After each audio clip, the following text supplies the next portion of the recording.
What if the person who seems like they stopped caring never actually stopped feeling?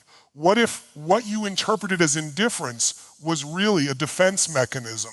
What if the silence, the distance, the coldness, and the disappearing act were not proof that the connection meant nothing, but proof that something inside them became too uncomfortable to face? Listen carefully, because this can change the way you see everything. Sometimes people don't stop caring. They stop allowing themselves to feel. They shut the door because the emotions behind that door became too powerful. They convince themselves they are better alone. They create distance. They become busy. They rationalize. They tell themselves it wasn't that important. I'm fine. I've moved on. But there is a difference between moving on and moving away. Moving on means you have processed what happened. Moving away means you have simply created enough distance that you don't have to confront it. And sooner or later, life has a way of bringing us face to face with what we tried to escape. You see, human beings are incredible at distraction. We can fill our calendars. We can meet new people. We can work longer hours. We can scroll endlessly. We can tell ourselves stories about why something didn't matter. But you cannot permanently outrun an emotion that was never processed. Eventually, silence gets loud. Eventually, memories become meaningful again. Eventually, the nervous system stops being distracted. And the heart begins asking questions the mind worked so hard to suppress. And this is where something powerful happens. The person who seemed completely detached begins remembering. Not necessarily because you chased them, not because you begged, not because you sent another message, not because you tried to make them jealous, but because something changed. Your absence became real. Your energy was no longer constantly available. The emotional pattern they had become accustomed to was interrupted, and suddenly they had to experience life without the certainty that you would always be there. That is not manipulation, that is reality. There is a profound principle in life. We often recognize the value of something most clearly when our access to it is no longer guaranteed. Think about the air you breathe. You don't wake up every morning celebrating oxygen. You don't say, I'm so grateful I have another breath. But hold your breath for a few minutes, and suddenly something ordinary becomes precious. Sometimes relationships work the same way. When someone believes your presence is permanent, they may stop consciously appreciating it. Your messages become normal. Your kindness becomes expected. Your support becomes part of the background. But when you stop overgiving, something changes. They are no longer receiving the constant reminder that you are there. And in that space, they may finally notice what your presence actually meant. But here's where I want you to understand something critical. Your goal should never be to make an avoidant miss you. Your goal should be to become so deeply rooted in yourself that whether they miss you or not, you no longer abandon yourself. That's the transformation. Because the moment you start living your life around getting another person's feelings back, you hand your power away. You become a prisoner of their behavior. They text, you feel powerful. They disappear, you feel worthless. They come closer, you feel hopeful. They pull away, you collapse. That is not love. That is emotional dependence. Real strength begins when you say, I can love you without losing myself. I can miss you without chasing you. I can care about you without making your response the measurement of my worth. And that is where the entire dynamic begins to change. Because people can feel when you are chasing an outcome. They can feel when every interaction carries hidden pressure. They can feel when your kindness secretly means, please come back. But when you genuinely transform, something different happens. Your energy becomes lighter. Your life becomes fuller. Your attention returns to your purpose. You stop staring at the door, waiting for somebody to walk through it. You start building the house you want to live in. And sometimes, ironically, that is exactly when someone who walked away begins looking back. Why? Because they are no longer interacting with the version of you who was desperately trying to be chosen. They encounter the version of you who has chosen yourself. And that is powerful. But understand this, the return of feelings does not automatically mean the return of a healthy relationship. Someone can miss you and still be emotionally unavailable. Someone can regret losing you and still not know how to love you properly. Someone can think about you every night and still be incapable of giving you consistency. So don't confuse someone's emotional awakening with emotional readiness. Those are two completely different things. If they return, look at their actions. Do they communicate? Do they take responsibility? Do they show consistency? Do they confront the patterns that created distance? Do they make room for emotional intimacy? Because love isn't proven by missing someone. Love is proven by what you are willing to build. And perhaps this is the divine lesson hidden inside all of it. Sometimes God allows distance because distance reveals what you were taking for granted. Distant reveals what the other person was avoiding.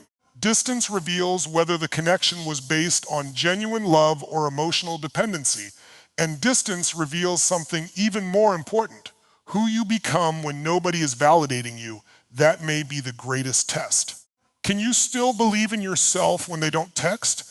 Can you still pursue your purpose when they don't acknowledge you? Can you still wake up with gratitude when the person you wanted beside you isn't there? Can you continue becoming the person you were created to become without knowing whether they will ever return? That is where your freedom begins. Because your destiny cannot be placed on pause while somebody else figures themselves out. You have a life to live. You have gifts to develop. You have people to serve. You have dreams that require your attention. You have a future that cannot be built by constantly staring at your past. So if someone has stopped caring, don't immediately assume the story is over, but don't build your life around proving that it isn't. Let reality reveal reality. Let silence reveal what silence reveals. Let time expose what time exposes. And you keep growing. You keep becoming. You keep choosing peace over obsession, purpose over pursuit, self-respect over begging, faith over fear. Because sometimes the feelings come back when the pressure disappears. Sometimes they return when the person realizes what they lost. Sometimes they return when your absence forces them to confront what your presence allowed them to avoid. But sometimes they don't, and you must be strong enough to accept that possibility too. Because your victory is not getting someone back. Your victory is becoming someone you never abandon again. Your victory is waking up one morning and realizing, I don't need them to return for me to be whole. I don't need their apology to move forward. I don't need their attention to know my value. I don't need their love to believe that I am worthy of love.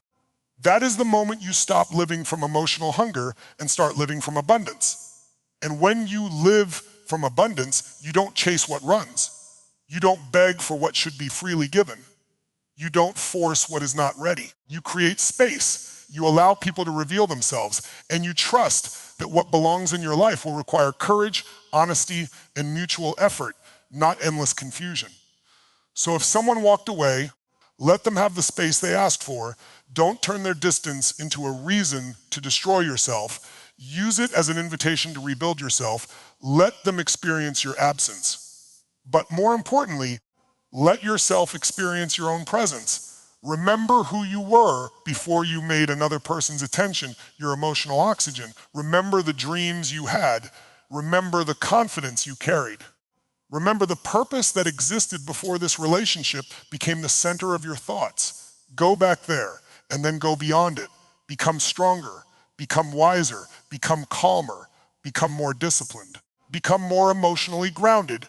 Become the kind of person who can love deeply without becoming lost. Because the most powerful thing you can do after someone pulls away is not make them jealous. It is not post something hoping they will see it. It is not send one more message. It is not disappear as a strategy. It is to genuinely evolve. And if one day they look back and realize what they lost, let them find a person who is no longer waiting at the same emotional level where they left you. Let them discover that you grew. Let them discover that your world continued. Let them discover that your heart became wiser, not harder. And if they come back with genuine change, you can decide whether their new actions deserve a place in your new life. But if they don't come back, you still win. Because you discovered something greater than whether another person could love you. You discovered how to love yourself without conditions. And that is not the end of the story. That is the beginning. So stop asking, how do I make them care again? Ask a better question. Who must I become so that I never again abandon myself trying to be chosen? That question can change your entire life. Because the moment you stop chasing someone's feelings and start honoring your own purpose, your energy changes, your posture changes, your decisions change, your standards change, your future changes. And maybe the person who walked away will eventually feel something again. Maybe the memories will return. Maybe the silence will become uncomfortable. Maybe they will finally understand the depth of what they had. But by then, you will understand something even deeper. You were never meant to spend your life waiting for someone to recognize your value. You were meant to recognize it yourself. And once you do, you become free, free to love, free to release, free to forgive, free to receive, free to walk away, free to begin again, and above all, free to trust that your life is bigger than one person's decision to stay or leave. So breathe, let go of the need to control the outcome. Trust the timing, trust the lessons, trust the growth, and trust that what is truly meant to remain in your life will meet you with effort, honesty, consistency, and courage. You don't have to chase it. You don't have to beg for it. You don't have to become smaller to keep it. Stand tall, keep becoming, keep moving, because sometimes someone else's absence is not the punishment you thought it was. Sometimes it is the space where your greatest transformation begins. Hey, have you ever looked at someone's silence and thought, they don't care anymore? You see the distance. You feel the coldness. You notice how easily they seem to continue with their life, and your mind immediately creates a painful story. If I mattered, they wouldn't be able to walk away so easily. But what if that conclusion is wrong? What if what looks like not caring is sometimes a person's way of escaping feelings they don't know how to handle? Understand this. There is a difference between having no feelings and refusing to face feelings. A person can care deeply and still run. A person can miss you and still remain silent. A person can think about you and still convince themselves that distance is safer. Human beings do not always respond to emotional intensity by moving closer. Some respond by moving away. When emotions become uncomfortable, the mind looks for control. It says, don't think about it, stay busy. Don't respond. Don't get attached, don't need anybody. And for a while, that strategy can work. Distraction can create the illusion of peace. Distance can create the illusion of strength. Silence can create the illusion that the problem has disappeared, but avoidance is not the same as healing. You can close a door, but closing the door doesn't erase what is inside the room. You can stop talking about a person, but that doesn't automatically erase the memories. You can delete conversations, remove photographs, and act completely unaffected. But emotional experiences are not stored only in phones or photographs. They are stored in patterns, associations, memories, and the nervous system. This is why you must stop measuring someone's feelings by their immediate behavior. Their silence tells you they are silent. Their distance tells you they are distant. Their lack of communication tells you they are not communicating, but it does not give you complete access to what is happening inside their heart. And this is where you reclaim your power. You don't have to become a detective trying to decode every action. You don't have to spend hours asking, do they miss me? Are they thinking about me? Why haven't they reached out? Because when you constantly analyze another person's emotional state, you abandon your own. Your responsibility is not to control what they feel. Your responsibility is to control what you do with what you feel. Maybe they are avoiding their emotions. Maybe they have genuinely moved on. Maybe they are confused. Maybe they are protecting themselves. Maybe they simply aren't ready for the kind of connection you wanted. You may never know immediately, and that's okay, because your life cannot depend on information you don't have. Instead, understand the deeper principle. People can suppress emotions, but suppression is not resolution. Feelings that are never processed can return through memories, comparisons, loneliness, unexpected reminders, or moments of quiet. Sometimes the person who appeared completely unaffected eventually begins confronting the emotions they pushed away. But don't wait for that moment. Don't sit beside the door hoping they will knock. Use this season to become stronger. Let their silence teach you your own voice. Let their distance teach you boundaries. Let uncertainty teach you faith. And let the possibility that they may never return teach you something even more powerful. Your worth was never dependent on their ability to recognize it. You don't need to chase someone into realizing what you meant. You don't need to convince someone that the connection was valuable. You don't need to prove your heart. Stand in your truth. If they eventually confront their feelings, that is their journey. If they eventually return with genuine growth, that is a decision you can evaluate. And if they never return, you still have a life waiting for you, because the greatest transformation happens when you stop asking, why don't they care? And begin asking, why am I allowing their behavior to determine how I feel about myself? That is the question that breaks the cycle. That is where healing begins. And that is where your power comes back. There comes a moment when absence stops being a temporary space and becomes a reality. At first, someone may believe they can walk away and everything will remain exactly as it was. They may assume you will eventually reach out, check in, explain yourself, or return to the familiar pattern. They may feel comfortable because somewhere in the back of their mind, they believe you are still available. But when you stop chasing, something changes. Not because you are playing a game, not because you are trying to punish them, not because you want to manipulate their emotions, but because for the first time, they have to experience life without the constant reassurance of your presence. And this is where absence can become powerful. When someone has become accustomed to receiving your attention, your messages, your kindness, your emotional support, and your willingness to remain available, they may not fully recognize the value of those things while they are receiving them. Familiarity can make extraordinary things feel ordinary. Then suddenly, the phone becomes quiet. The conversations disappear.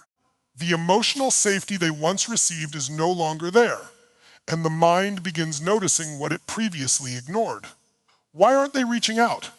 Why don't I feel that same connection anymore? Why am I thinking about them now? What happened to the person who was always there?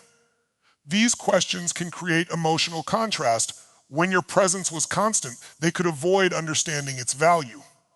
When your presence becomes absent, they are forced to compare life before and after you. But listen carefully, this does not mean you should disappear as a strategy.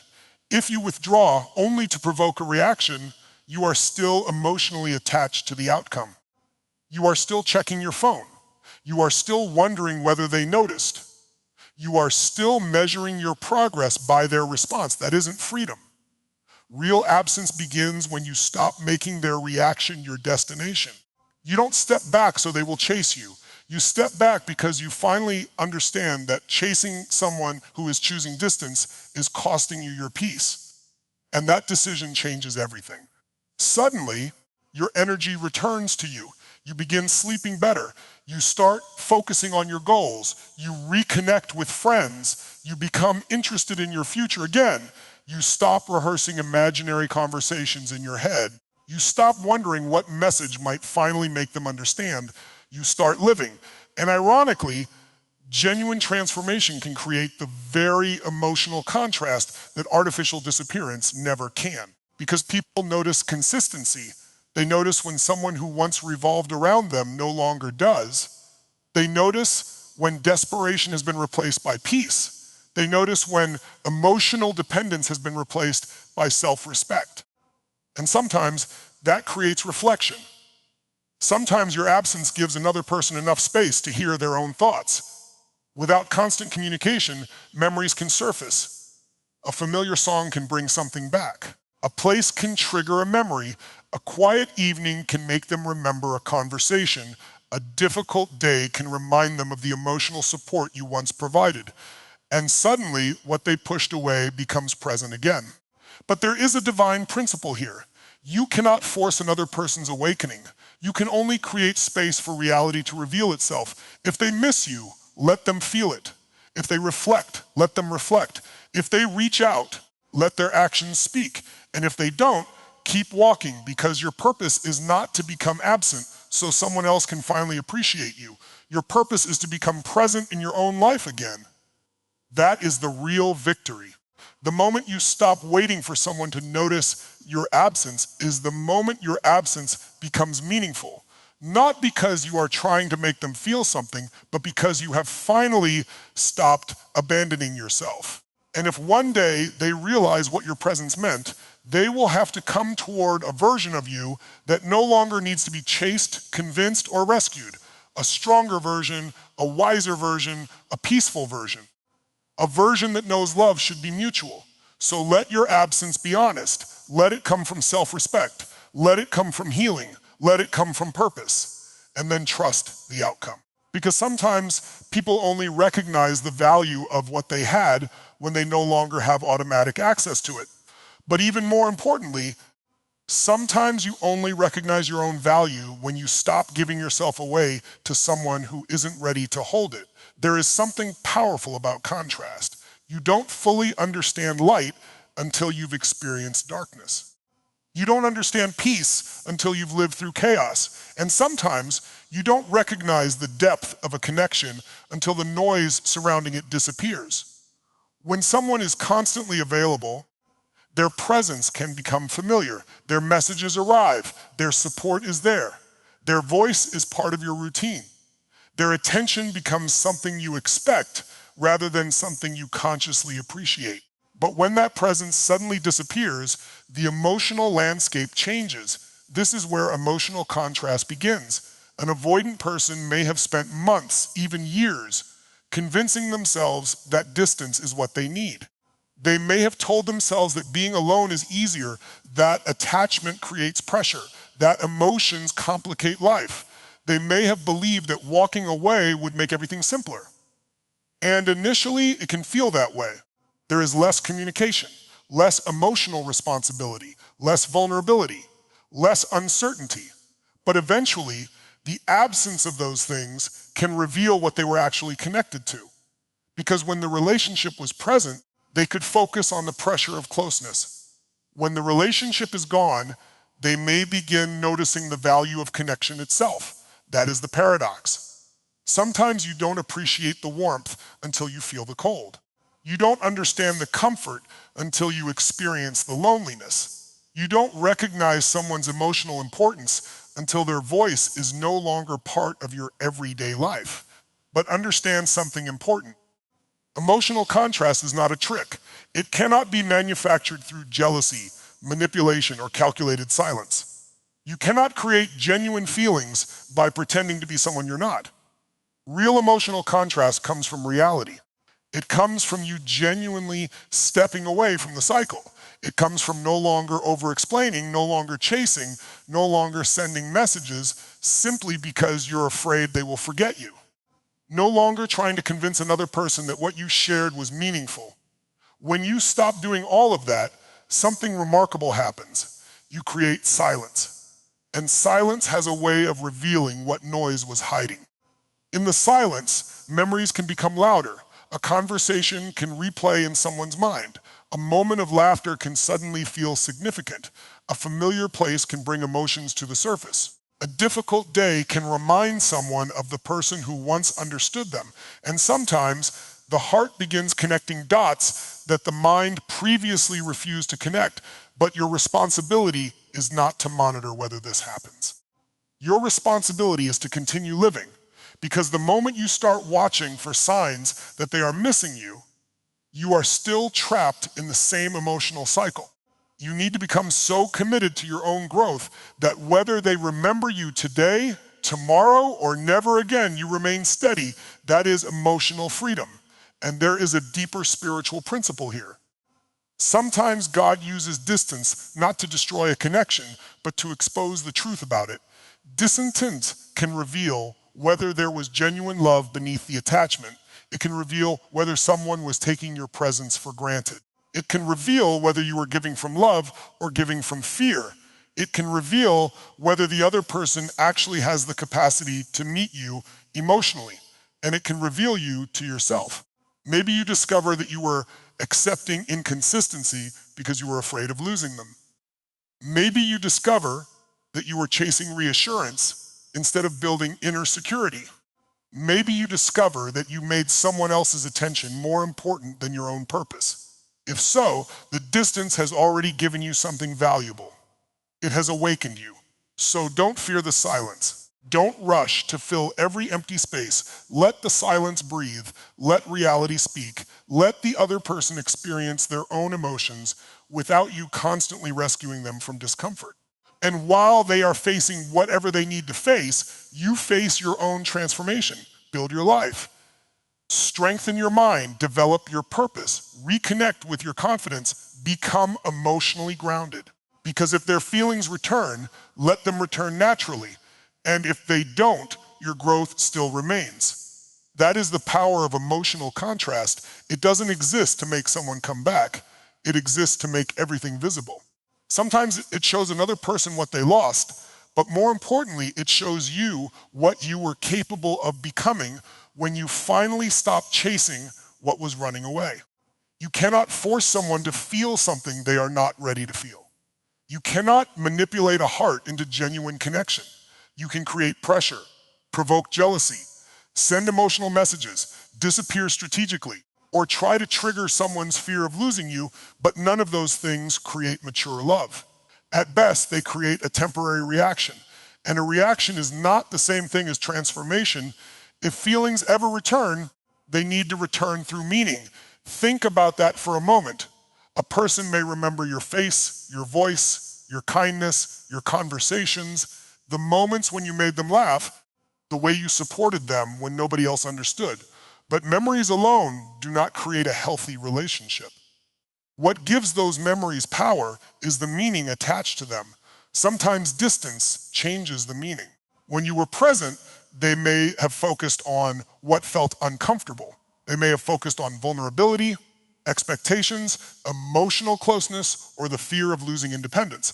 But after enough time passes, they may begin seeing another side of the story. They may remember how safe they felt around you. They may remember how deeply you listened. They may remember the peace you brought into their life. They may remember that someone genuinely cared, and suddenly the relationship is no longer viewed only through the lens of pressure. It is viewed through the lens of value. But here's where your responsibility begins. Don't try to manufacture that realization. Don't become someone you're not just to make them regret losing you. Don't post things designed to make them jealous. Don't pretend you're happier than you are. Don't create fake mystery. Don't use silence as punishment, because the moment you start manipulating the outcome, you lose the authenticity that made the connection meaningful in the first place. Instead, become the evidence of your own transformation. Let your growth be real. Let your confidence become real. Let your peace become real. Let your boundaries become real. Let your life become bigger than the relationship. Because if someone ever looks back at you, the most powerful thing they can see is not someone desperately waiting for them. They should see someone who learned, someone who grew, someone who became more emotionally mature, someone who can love deeply without losing themselves. And that kind of transformation carries meaning. There is also a divine principle at work here. You are responsible for your actions, not for another person's response. You can offer love. You can offer forgiveness. You can communicate honestly. You can create healthy boundaries, but you cannot control what another human being chooses. That freedom belongs to them, and respecting that freedom is part of real love. Sometimes the greatest expression of love is giving someone enough space to make their own decision. If they return, they should return because they genuinely choose to, not because you pressured them, not because you scared them, not because you made them jealous, not because you engineered a situation designed to trigger them. They should return because something inside them became clear. And if they do return, don't immediately surrender your standards just because you missed them. Ask yourself, what has changed? Are their actions different? Are they communicating more honestly? Are they taking responsibility for their behavior? Are they willing to build something consistent? Because feelings without responsibility can create another cycle of pain.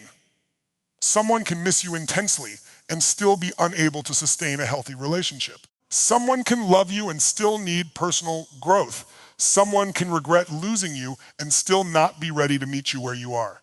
So don't settle for emotional intensity. Look for emotional maturity. Look for consistency.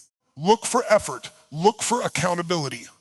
And most importantly, look for peace. Because love should not constantly require you to abandon yourself. If their feelings return, let them prove themselves through action. And if they don't return, don't interpret that as proof that you weren't valuable. Sometimes people fail to recognize a gift because they aren't ready to receive it. That does not make the gift worthless. Your value was never determined by someone's emotional capacity. So keep becoming, keep healing, keep growing, keep walking toward the life you were created to live. And if one day their heart opens again, let it happen naturally. If they come back with clarity, meet them with discernment. If they come back with consistency, evaluate their actions. If they come back with genuine change, decide whether their new behavior belongs in your new life. But never go backwards simply because you are lonely. Never reopen a door simply because you miss what was behind it. Let meaning, not manipulation, be the foundation, because real love doesn't need to be forced. What is genuine can survive truth. What is mature can survive space. And what is meant to be rebuilt must be rebuilt by two people who are willing to show up differently than before. There is a moment when you have to stop asking, how can I make them come back? And start asking, who am I becoming while they are gone? That question changes everything. Because the more you chase another person's attention, the more you abandon your own power. You begin measuring your worth through their responses, their messages, their silence, and their willingness to choose you. But your life was never designed to revolve around someone else's emotional availability. Stop chasing. Not because you want to punish them, not because you want them to panic, not because you want to create a reaction. Stop chasing because you finally understand that your energy is precious. Every time you chase someone who is running away, you teach yourself that your needs come second. Every time you beg for clarity, you teach yourself that confusion is something you must tolerate. Every time you accept inconsistency, simply because you are afraid of losing someone, you slowly disconnect from your own standards. And eventually, you don't even recognize yourself. Transformation begins when you reclaim that energy. Take the attention you were giving to their behavior and give it to your own growth. Build your body, strengthen your mind, develop your skills, work on your purpose, deepen your relationships with people who genuinely value you. Create a life that does not collapse when one person becomes distant, because when your entire emotional world depends on one person, their absence feels like the end of everything. But when your life is rooted in purpose, their absence becomes one chapter, not the entire story. This is not about becoming cold. You don't need to stop caring. You don't need to become bitter. You don't need to convince yourself that you never loved them. You can care and still let go. You can miss someone and still move forward. You can love someone and still say, I will not chase what does not freely choose me. That is strength. Real strength is not emotional numbness. Real strength is emotional mastery. It is being able to feel deeply without allowing your feelings to control every decision. And this is where transformation becomes attractive. Not because you are trying to attract someone, but because confidence naturally changes how you move through the world. When you stop seeking validation, your decisions become clearer. When you stop chasing reassurance, your nervous system becomes calmer. When you stop trying to control another person, you create space for your own destiny. And sometimes, this transformation changes how another person sees you. They may notice that you're no longer constantly available. They may notice that your life is moving forward. They may notice that the person they once expected to remain emotionally stuck has become stronger. That can create curiosity.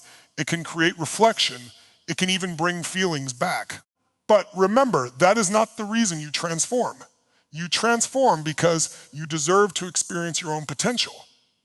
You transform because there are parts of yourself you abandoned while trying to keep someone else.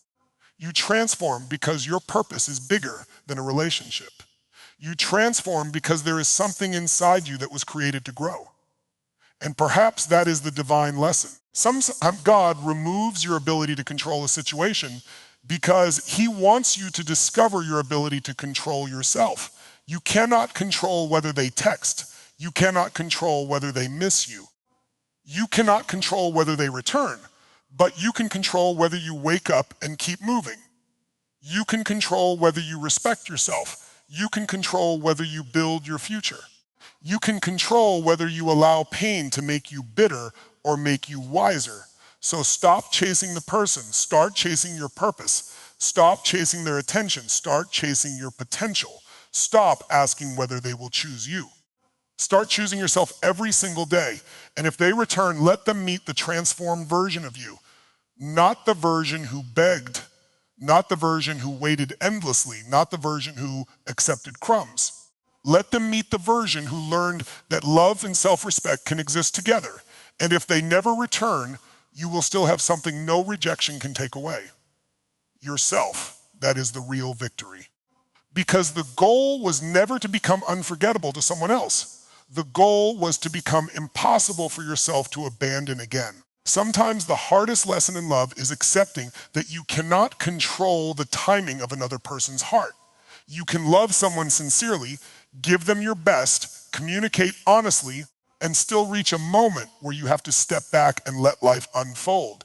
That moment can feel like loss, but sometimes what feels like an ending is actually an invitation to trust something greater than your own timeline.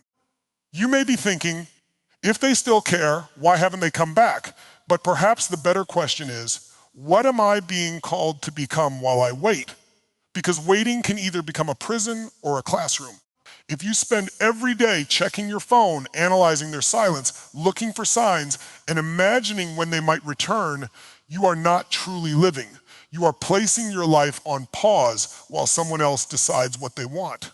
Your life is too valuable for that. Divine timing does not mean sitting still and waiting for someone to choose you. It means trusting that you do not have to force what is not ready. There are things you cannot see from where you stand. You may not know what is happening inside another person's heart. You may not know what lessons they are learning. You may not know whether their distance will eventually lead them back to you or lead you towards someone entirely different. And you don't have to know. Faith begins where control ends. Sometimes feelings return when a person finally becomes honest with themselves. Sometimes distance creates clarity. Sometimes time allows emotional defenses to soften. Sometimes someone realizes that what they dismissed was actually meaningful, but sometimes the divine answer is not restoration. Sometimes the answer is release. And that can be difficult to accept because we often pray for a specific person when what we truly need is peace. We say, bring them back, but perhaps the deeper prayer should be, bring me back to myself, bring back my confidence, bring back my purpose, bring back my peace. Bring back the part of me that existed before I became consumed by uncertainty. That is a powerful prayer because you are not here to spend your entire life trying to decode someone else's emotions. You are here to grow. You are here to serve. You are here to create. You are here to love.